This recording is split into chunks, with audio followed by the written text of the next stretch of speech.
महाराष्ट्रामधल्या निवडणुकीमध्ये फिक्सिंग झाल्याचे आरोप निराधार. केंद्रीय निवडणूक आयोगानं राहुल गांधींचे आरोप फेटाळले. कोर्टामध्ये दाद मागण्याच्या ऐवजी खोटं नॅरेटिव्ह पसरवणं चुकीचं, आयोगानं सुनावलं. महाराष्ट्रामधील निवडणुकीमध्ये फिक्सिंग झालं नसेल तर माझ्या लेखातील प्रश्नांची उत्तरं द्या. निवडणूक आयोगाच्या स्पष्टीकरणानंतर राहुल गांधींचं ट्विट. मतदार याद्या प्रकाशित करण्याचंही आव्हान. राहुल गांधींना खोटं बोलायची सवय लागली. राहुल गांधींनी सत्य स्वीकारावं. मुख्यमंत्री फडणवीसांची राहुल गांधींच्या लेखावर प्रतिक्रिया. लेखाला लेखानं उत्तर दिलं जाईल, फडणवीसांचा इशारा. दोन्ही भाऊ एकत्र आल्यास ठाकरे ब्रँड टिकेल. एकनाथ शिंदेंनीही ठाकरे बंधूंसोबत येणं गरजेचं. शिंदेंच्या शिवसेनेचे नेते गजानन कीर्तीकरांचं मोठं विधान. तर शिंदेंची शिवसेना भाजपप्रणित असल्याचं म्हणत घरचा आहे. लोकशाहीमध्ये कोणालाही कोणासोबतही युती करण्याचा अधिकार. ठाकरेंची शिवसेना आणि मनसे युतीच्या चर्चांवर उपमुख्यमंत्री एकनाथ शिंदेंची प्रतिक्रिया. ठोस निर्णय झाल्यावरच प्रतिक्रिया देण्याचंही वक्तव्य. उद्धव ठाकरे मनसेसोबत युतीसाठी तयार. गेल्या आठवड्यामध्ये मातोश्रीवर बैठक. युतीसाठी प्रयत्न करण्याची जबाबदारी अनिल परबांवर. चंद्रकांत खैरेंचा मोठा दावा. एकत्र येण्याच्या चर्चांमध्ये जितका उतावळेपणा दिसतोय तितका दोघा भावांमध्येही नाही. राज उद्धव ठाकरेंच्या युतीवर फडणवीसांचा टोला. पांडुरंगाची इच्छा असेल तर आषाढीपर्यंत बहीणभाऊ एकत्र येतील. राष्ट्रवादी एकत्र येण्याबाबत अमोल मिटकरींचं मोठं विधान.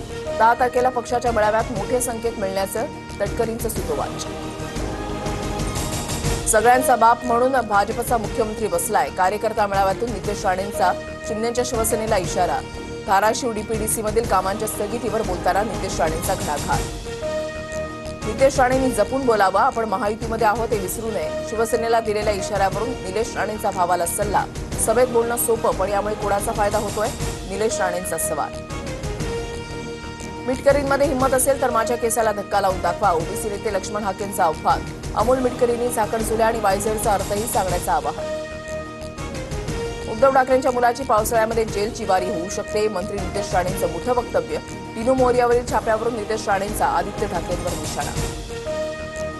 पिंपरी चिंचवडमध्ये दमदार पावसामुळे आयटी पार्क परिसर जलमय. शांतीनगर, इंद्राणीनगर आणि टेल्को रोडही पाण्याखाली.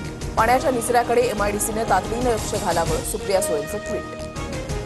महाराष्ट्रामध्ये कोरोनाच्या 86 नव्या रुग्णांची नोंद. मुंबईमध्ये 28 तर पुण्यामध्ये सर्वाधिक 31 कोरोना रुग्ण आढळले. राज्यामध्ये सध्या 595 सक्रिय कोरोना रुग्ण.